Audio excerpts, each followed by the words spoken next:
Buenas tardes, Dios les bendiga a todos. Vamos de inmediato a esta despedida de sábado, 15 de agosto. Vamos también durante esta despedida de sábado, 15 de agosto, a concluir la serie de estudios Plenitud con Jesús, el curso bíblico del pastor Alejandro Bullón, este folleto que hemos estado discutiendo durante los sábados anteriores. Y no es el final de las despedidas y de las recepciones de sábado, donde vamos a estar utilizando algún folleto basado en la palabra de Dios, sino que más adelante vamos a compartir otra serie de temas. Algunos tienen que ver con la salud, otros tienen que ver con hogar y familia, pero vamos a continuar en estas despedidas y recepciones de sábado, enfocándonos en los mensajes que Dios tiene para cada uno de nosotros. Vamos a orar. Excelso Dios y amante Padre Celestial, alabado, bendecido, glorificado y santificado sea tu nombre. Rogamos en esta hora, Señor, tu presencia y tu dirección sobre cada cosa que hagamos, para que cada uno de los que nos está viendo pueda recibir tu más plena bendición, y nosotros también. Que sean tus palabras y no nuestras palabras las que se reflejen a través de la Sagrada Escritura, en el nombre de Jesús. Amén y amén. Jesús es nuestra piedra angular, el fundamento, la zapata de nuestra vida y de nuestra relación con Dios, porque Jesús es Dios. Y te invito a que te hagas una pregunta: ¿cómo andan las cosas en tu vida? No te asustes si aparecen dificultades. El enemigo va a tratar de desanimarte, pero confía en Jesús. Él está siempre a tu lado, deseoso de participar de tus sueños. Cuéntaselo todo a Él. ¿Qué quieres comer? ¿Qué no quieres comer? ¿Cómo te va en el trabajo? ¿Cómo te va en la escuela? ¿Cómo te sientes solo o te sientes sola? ¿Cómo te va en el hogar? Todo anhelo, toda circunstancia que te preocupe o aún las que te parezcan insignificantes, para Jesús son importantes. Cuéntaselo todo en oración. Es la manera de comunicarnos con Dios. Él está siempre deseoso, como ya mencionamos, de participar de tus sueños. Cuéntaselo todo a Él. Tú eres lo más precioso para Dios en este mundo.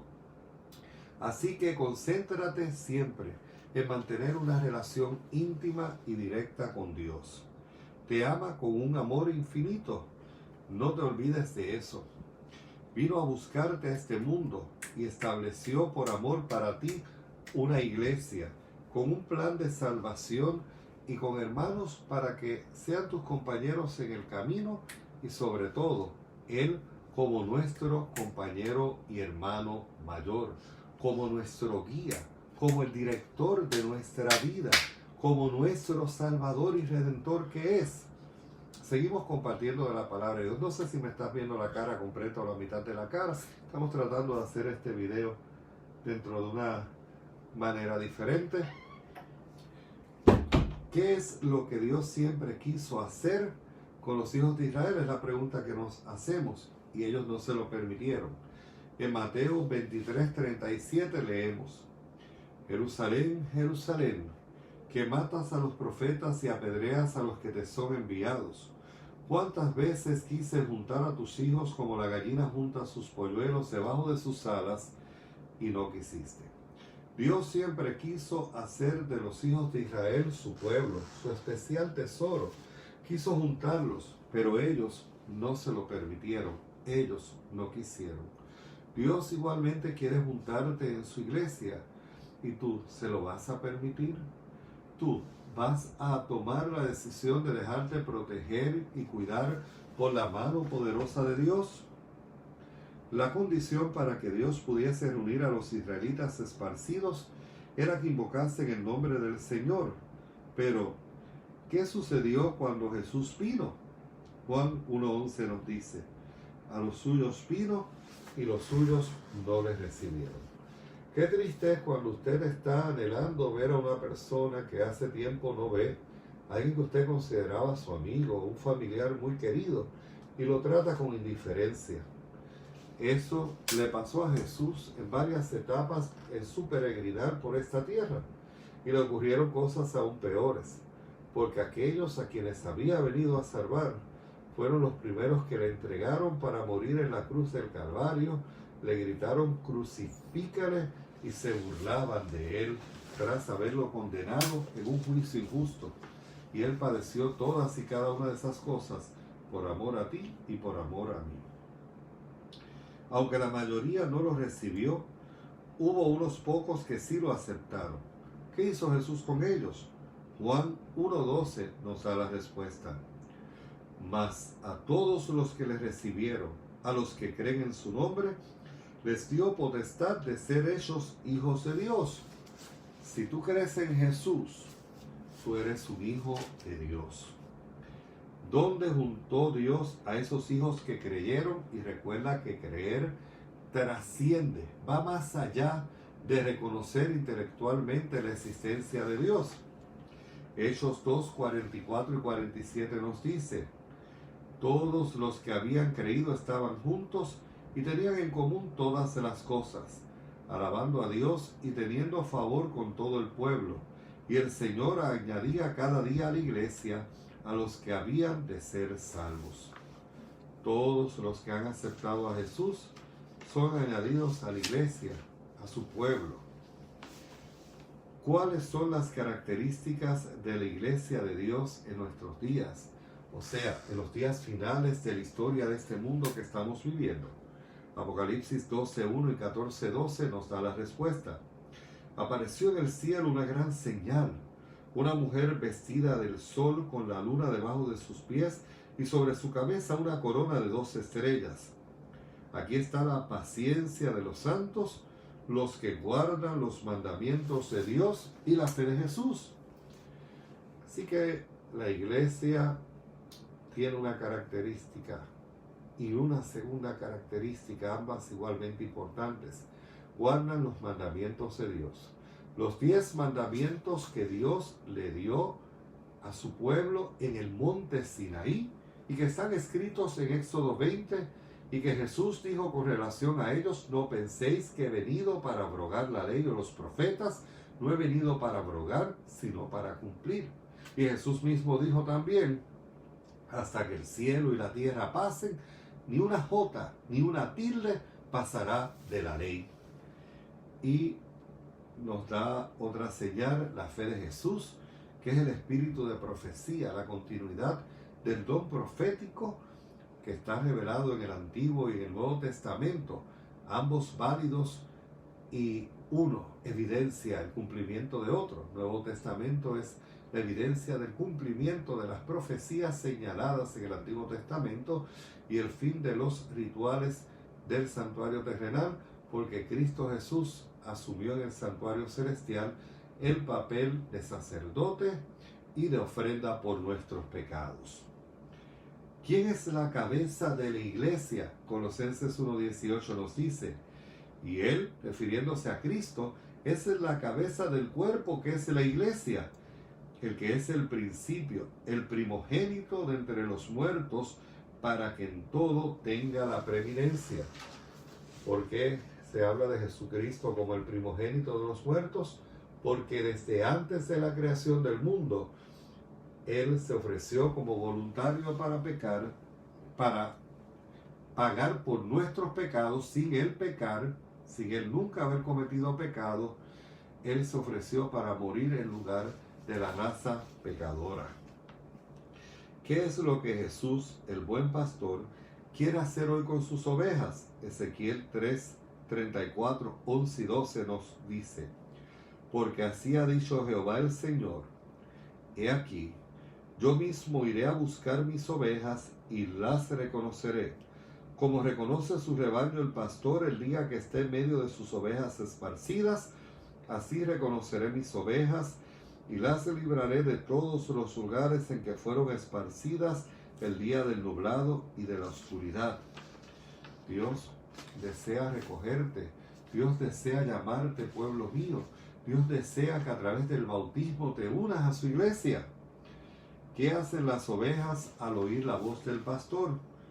Juan 10:2-4. Mas el que entra por la puerta, el pastor de las ovejas es. A este abre el pastor y las ovejas oyen su voz y sus ovejas llama por nombre y las saca. Y cuando ha sacado fuera todas las propias, va delante de ellas y las ovejas le siguen porque conocen su voz. Y si nosotros conocemos la voz de Dios que nos habla a través de su santa palabra, lo que vamos a hacer es seguir a Jesús. ¿Cómo viven los hijos de Dios en la iglesia? Primera de Juan 4:11 y Efesios 5:1 y 2 nos contestan esta pregunta. Amados, si Dios nos ha amado así, debemos también amarnos unos a otros. En la iglesia debe haber un ambiente de paz, de respeto, de amor y de comprensión, sobre todo en relación hacia los más débiles, hacia los que tengan alguna dificultad cognitiva o física, porque Dios nos llamó a amarnos, a cuidarnos, a protegernos, a respetarnos y a ayudarnos a superarnos, no a ponernos piedras en el camino. Y la iglesia es un lugar de ayuda, de respaldo, de consuelo. Por eso repito las palabras del versículo: amados, si Dios nos ha amado, así debemos también amarnos unos a otros. Sed pues imitadores de Dios como hijos amados, y andad en amor como también Cristo nos amó y se entregó a sí mismo por nosotros, ofrenda y sacrificio a Dios en olor fragante. El pecado apartó al ser humano de Dios. Lejos del Padre amado, todos quedamos esparcidos como el pueblo de Israel durante el cautiverio. Pero Dios nunca estuvo feliz con esta situación. Él siempre quiso reunir a sus hijos. Por eso el buen pastor fue a buscar a sus ovejas. Los que son ovejas verdaderas oyen su voz y se reúnen para formar parte de su iglesia en esta tierra. Los que guardan los mandamientos de Dios y tienen la fe de Jesús son el pueblo de Dios. ¿Te gustaría aceptar la invitación de Jesús y pertenecer a esta iglesia? Quiero a Dios que la decisión de cada uno de nosotros sea: entiendo que Jesús tiene una iglesia donde está juntando a todos sus hijos y deseo formar parte de esa iglesia y prepararme para encontrarme con Jesús cuando Él vuelva en gloria y majestad. Si ese es tu deseo, te invito a formar parte de su pueblo. Te invito a formar parte de la iglesia de Dios. Si no cae dentro de las restricciones del gobierno, ¿verdad? El próximo sábado a las 10 de la mañana, en la iglesia adventista de Montaña, situada en la carretera 459, kilómetro 7.5, tendremos un hermoso culto de adoración a nuestro Dios. En la iglesia adventista del barrio Jobos en Isabela, situada en la carretera 466, al lado del garaje Sendito, tendremos otro culto hermoso de adoración a Dios, donde estaremos ampliando todas estas hermosas verdades de la palabra de Dios que nos dan fe, esperanza y valor en medio de los conflictos y de las luchas que tenemos que enfrentar a diario. Vamos entonces a orar, y en esta ocasión nuevamente vamos a orar por los pacientes de cáncer y de COVID, pero también vamos a orar por los familiares y seres queridos de aquellos que han caído en la batalla contra estas enfermedades. Sabemos y está claro en la palabra de Dios que los muertos nada saben, ya no sufren, ya no sienten, ya no padecen, no se pueden comunicar ni con los vivos, ni entre ellos, ni con Dios, ni con nadie, hasta que sean resucitados cuando Cristo Jesús regrese con gran poder en las nubes de los cielos. Pero sabemos que cada vez que una persona fallece, deja tras sí una estela de dolor y sufrimiento. Así que vamos a orar por los familiares y seres queridos de aquellos que han caído como víctimas mortales en las batallas contra el COVID, contra el cáncer, porque sabemos que Dios tiene consuelo y esperanza para estos familiares. Y oremos por los profesionales de la salud. Esta semana que ha concluido ha sido una semana fuerte donde 2 galenos han perdido la vida como consecuencia de la pandemia, y queremos pedirle a nuestro amante Padre Celestial que no haya una muerte más entre esos profesionales de primera línea, médicos, enfermeras, paramédicos, farmacéuticos, terapistas respiratorios, auxiliares de farmacias, técnicos de laboratorio, escoltas de hospitales y también el personal de apoyo que entra en contacto directo con esos pacientes como los conserjes y el personal clerical, o sea, que hace labores de oficina en las instituciones de salud del país. Oremos. Excelso Dios y amante Padre Celestial, alabado, bendecido, glorificado y santificado sea tu nombre. Gracias por este sábado, Señor, que ha concluido. Gracias y perdón por aquellas cosas hechas, dichas, pensadas o vistas que no eran propios de tu día santo, porque tenían que ver con asuntos seculares, sino con asuntos santos, como es este día que es apartado para ti. Gracias, Señor, por tu amor, bondad y misericordia y ese gran sacrificio que Cristo hizo por nosotros en la cruz del Calvario. Quiero pedirte en esta hora por todo el componente de salud, por los médicos, las enfermeras, los escoltas, los terapistas respiratorios, los tecnólogos médicos, el personal de apoyo que trabaja en los hospitales como conserje, personal clerical, o sea, de labores de oficina, por los policías, en fin, por cada persona, Señor, que está trabajando, atendiendo emergencias y combatiendo esta plaga del COVID, educadores en salud, personal de manejo de emergencia, miembros del cuerpo de capellanes de los hospitales y del gobierno de Puerto Rico. Está, Señor, con cada uno de nosotros, dándonos tu protección y tu bendición, porque todos las necesitamos junto a nuestros familiares y seres queridos. Te pedimos, Señor, por los pacientes del cáncer, que tú, Señor, los fortalezcas y los animes. Y te rogamos por aquellos que tienen familiares o seres queridos que perdieron la batalla contra el cáncer, que tú les des consuelo y que ellos tengan la esperanza de mirar más allá a cuando Cristo Jesús regrese muy pronto en las nubes de los cielos y los muertos en Cristo resuciten primero. Te rogamos que cada persona que nos está viendo en esta hora no posponga ni un segundo más esa vital decisión de aceptar a Cristo Jesús y decidir formar parte de su iglesia y vivir una vida consagrada a Jesús hasta que Él venga por segunda vez o hasta que nos toque bajar al descanso, lo que ocurra primero. Durante esta semana en que vendrán retos y luchas, acompáñanos en cada uno de estos retos y luchas, guíanos a través de tu Santo Espíritu y protégenos con tus ángeles. En el nombre de Jesús. Amén. Feliz semana. Dios les bendiga.